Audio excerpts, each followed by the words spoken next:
Hello friends, আমি সুস্মিতা। আমার চ্যানেলে জানাই সবাইকে ওয়েলকাম। তোমরা কেমন আছো? আশা করি ভালো আছো। সবাইকে জানাই শুভ দীপাবলি, প্রীতি অ্যান্ড শুভেচ্ছা। বড়দের প্রণাম, ছোটদের ভালোবাসা। দেখো, আমি স্নান করে নিয়েছি। স্নান করে তো আমি রেডি হইনি এখনো। আমি অলরেডি পুজোর জোগাড় করতে বসে পড়েছি।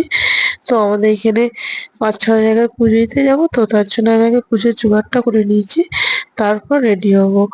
আর কি বলতো, আমাদের বাড়িতে প্রত্যেক বছর আমি পুজোর জোগাড়টা করি, কেননা মা অত জায়গা পুজো দিতে পারে না, যেহেতু আমিও উপোস থাকি, আমি আর আমার ভাই থাকে। তো দেখো, অলরেডি আমি পুজো জোগাড় করতে বসে পড়েছি।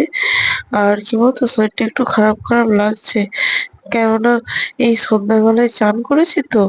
আর কি বলতো, আর এখন দেখছি কদিনই একটুতেই ঠান্ডা লেগে যাচ্ছে। দেখো, পুজোর জোগাড় করে অলরেডি আমি রেডিও নিচ্ছি। আমাকে কেমন লাগছে একটু কমেন্ট করে জানিও।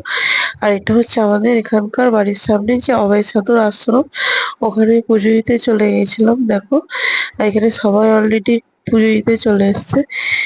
আর আমি ওখান থেকে বেরিয়ে আমি বাড়ি চলে এসেছিলাম। বাড়িতে এসে আবার আমাদের যে মানে ষষ্ঠীতলায় যে কালীটা আছে, ওখানে পুজো দিতে চলে গিয়েছিলাম। তখন দেখছি যে ব্রাহ্মণ আসেনি, তাই পুজোটা দিয়ে চলে গেছিলাম। তারপর বাড়ি এসে আমাদের যে কালীমার মন্দিরে, ওখানে পুজো দিতে চলে গিয়েছিলাম। এবছর এই লাইটিং গেটটা এবছর করেছে দেখো। আর হচ্ছে শুধু ফুলের গেটটা করেছে। আর এবছর মায়ের মন্দিরটা একটু অন্যরকম সাজিয়েছে দেখো। আর এত সুন্দর লাগছে বাইরেটা দেখতে, কি বলবো, জাস্ট অসাধারণ লাগছে। আর তেমন মাকেও খুব সুন্দর লাগছে। আমাদের এটা হচ্ছে আমাদের সরকারি কালীমা। আহ দেখো, আর আমি যখন পুজো দিতে গেছিলাম তখন দেখলাম যে ফাঁকা, এখানে আমার ভাইঝি দুটো দাঁড়িয়ে আছে। আর এখানে দেখো, পুজোর অলরেডি জোগাড় যন্ত্র শুরু হয়ে গেছে। আর আমাদের এই মানে কালী ঠাকুরটা না সবার লাস্টে পুজো আরম্ভ হয়। ওখান থেকে পুজো দিয়ে এসে আমি গিয়েছিলাম গোপালপুরে পুজো দিয়ে আসতে। দেখো, আমি প্রত্যেক বছর গোপালপুর পুজো দিতে আসতে যাই, কারণ ওখানে আমার মানে বলবোটা দোয়ার ধরা ঠিক নয়। তো ওখান থেকে পুজো দিয়ে এসে তারপর আমাদের গ্রামের ঠাকুরগুলো মা, বৌদি, ভাইজিদেরকে নিয়ে একটু দেখাতে গিয়েছিলাম, মানে সঙ্গে করে নিয়ে আসতে গিয়েছিলাম। আর ওখান থেকে দেখো, এটা হচ্ছে আমাদের নারেশ্বরের মন্দির, দুর্গা মন্দির আর শিব মন্দির পাশাপাশি। এটা হচ্ছে তারামায়ের মন্দির। দেখো, ওখান থেকে আমরা চলে গিয়েছিলাম।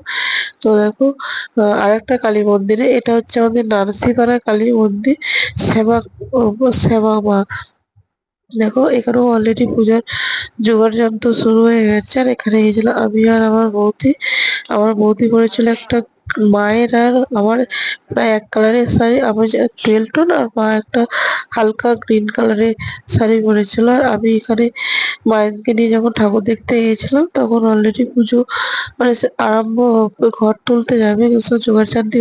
আর এখানে আমার ছোট ভাইজিটা দেখো, বেলুন নিতে তর নেয়, তার আগেই ফুটিয়ে দিয়েছে দেখো, বেশি আর এখানে দেখো পুজো টুজো দিয়ে সব জায়গায় ঘুরিয়ে তারপর এখানে পুষ্পাঞ্জলি দেবো বলে বসে আছি। আর অলরেডি আরতি শুরু হয়ে গেছে। আর এখানে দেখো, আমি আশ্রম গিয়েছিলাম, আশ্রমে এর থালাটা আনতে, তখন দেখছি খিচুড়ি ভোগ দিচ্ছে। আর আমি বললাম, একটু খিচুড়ি ভোগ দাও, তাহলে আমার আর আমার ভাইয়ের হয়ে যাবে, তাহলে আমার মাকে আর লুচি ফুচি কিছু আর আমার না, সত্যি কথা বলতে, আটা ময়দা জিনিস আমি একেই খেতে পারি না, আমার খুব কষ্ট হয়।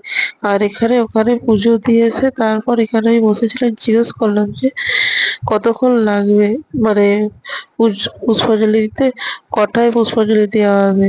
সেই আমাকে যেন হুঁশ করিয়ে রেখে দিল।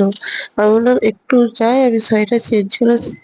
আর বসে থাকা যাচ্ছে না। ওখান থেকে পুষ্পাঞ্জলি দেওয়ার পর এটা আমাদের ডাকাত মানে তারামায়ের তলায় চলে এলাম পুজো দিতে। আহ, এখানে পুজো হচ্ছিল, দেখছিল বসে বসে। তো আমি একা আসিনি, আমার সঙ্গে আরেকজন এসেছিল, তো আমাদের পাশে এবার একজন। দেখো, এখানে সবাই মাঝি ফোটাচ্ছে, আর কত সুন্দর লাগছে। কালী পুজো রাত মানেই মাঝি। আর দুর্গা পুজোটা মানুষের একটু অন্যরকম কাটে, কালী পুজোটা অন্যরকম কাটে। দুর্গা পুজো ঠাকুর দেখার আর মানুষের নেশা যায়, আর কালী পুজো মানে বাজি ফাটানো। বাড়ি এসে চেঞ্জ করে নিয়েছি, চেঞ্জ করে এবার আমাদের যে সরকারি মায়ের তলায়, ওখানে পুষ্পাঞ্জলি দিতে যাবো। আর আমি যখন যাই তার কিছুক্ষণ পরই দেখছি আরতি শুরু হয়ে গেছে। আরতির পরে তারপর পুষ্পাঞ্জলি দেওয়া। আবার এখানে দেখো 108 108টা প্রদীপ জ্বালানো হচ্ছে। আর সত্যি কথা বলতে কি, এই বছর আমি প্রথম 108টা প্রদীপ মায়ের তলায় জ্বালিয়েছি ওখানে। দেখো, আর ওখানে আমাদের এখানে মায়ের তলায় আরতি হয়েছে, তারপর অলরেডি পুষ্পাঞ্জলি দিতে বসে পড়েছে। ওদের হয়ে গেলে তারপর আমরা পুষ্পাঞ্জলি দিতে বসবো। দেখো, আর এখানে একটা মজার ঘটনা হচ্ছে, একটু পরে বলছি কি ঘটনা হচ্ছে। এই যে হোম হচ্ছে, আর একটা কাকু হয় ড্রিঙ্ক করেছে, ঠিক আছে। ঠাকুর মশাই আমার হোমের কলা হচ্ছে। আমি বলছি তুমি কি কলা খাবে, তুমি কি মেয়ে ছেলে নাকি?